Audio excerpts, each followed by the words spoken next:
Hi friends, দেখো চলে এসেছি রেগুলার বেসিসে আজও রান্নাঘরে। আর আজকে কি বানাচ্ছে বলো তো রাঁধুনি? আজকে বানাচ্ছে ছানার তরকারি। ছানার তরকারিটা কীভাবে করছে চলো প্রতিদিনই তোমাদের সঙ্গে শেয়ার করি। না রাঁধুনি এক মনে খুঁটি নেড়ে যাচ্ছে। তো দেখো লাইটটা জ্বালবো, দেখতে পাচ্ছি কি লাইটটা অনলি ফর লাইটটা শুধু জ্বলো। দাঁড়াও ফ্রেন্ডস, লাইটটা না জ্বাললে দেখতে পাবে না। তো এর মধ্যে দেওয়া হয়েছে একটু সাদা তেল, তেজপাতা, শুকনো লঙ্কা আর গরম মশলার মধ্যে যা যা থাকে গোটা গরম মশলা, তো সেগুলো অ্যাড করা হয়েছে। করার পরে দিয়ে দেওয়া হয়েছে আদা বাটা। আদা বাটা দেওয়ার পরে ভালো করে একটু নেড়ে চেড়ে নিয়ে তারপর দেওয়া হচ্ছিল বেসন যে গুঁড়ো বেসন, সেটা 2 চামচ দেওয়া আছে। ভালো করে নেড়ে চেড়ে তার মধ্যে দিয়ে দেওয়া হয়েছে টমেটো কুচি, তারপরে একটু নুন দেওয়া হয়েছে। নুনের পরে তারপরে দেওয়া হয়েছে ক্যাপসিকাম কুচি, বুঝতে পারছো, ক্যাপসিকাম কুচি দেওয়া হয়েছে।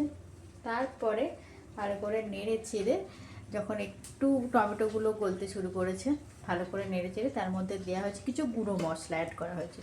তো কী কী গুঁড়ো মশলা অ্যাড করেছি বলো তো? জিরে গুঁড়ো, আচ্ছা ধনে গুঁড়ো, আচ্ছা কাশ্মীরি লঙ্কার গুঁড়ো, হলুদ গুঁড়ো, তো এইগুলো যেরকম নর্মাল মশলা হয়, আর গরম মশলা, তো এগুলো অ্যাড করেছি। আর করার পরে এই যে ছানাটা কাটিয়ে রাখা হয়েছে, এই যে ছানা কাটানোর যে জলটা রয়েছে, এই জলটা এই যে 2 ডাবু এখানে দেখো রয়েছে অলরেডি, এই ডাবু থেকে 2 ডাবু জল ওর মধ্যে অ্যাড করে দিয়েছে। এবার জলটা অ্যাড করার পরে এই যে নাড়ছে।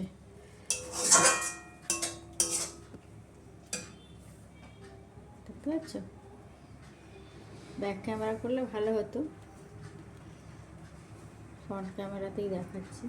আর এখানে হচ্ছে এটা কাসুরি মেথি আছে, এই যে গরম মশলা, আর গরম মশলা আছে, আর কি আছে যে চিনি আছে। তো এই 3টে মশলা আছে।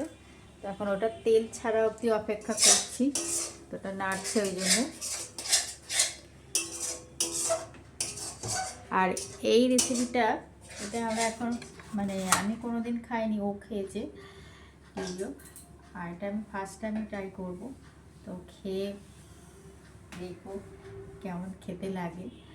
ছানা তো খেয়েছি, কিন্তু ছানার তরকারি আমি কোনোদিন খাইনি, ফার্স্ট টাইম খাচ্ছি, মানে খাবো।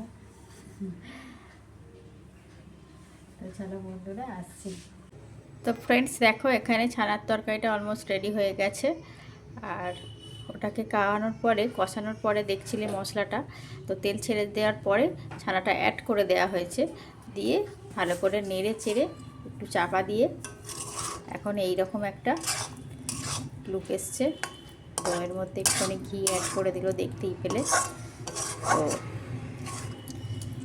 এটা পুরোপুরি রেডি টু ইট।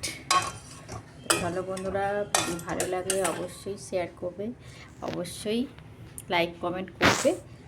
তো আজকের মতো টাটা, দেখা হচ্ছে অন্য একটা রান্নার ভিডিওতে। টাটা।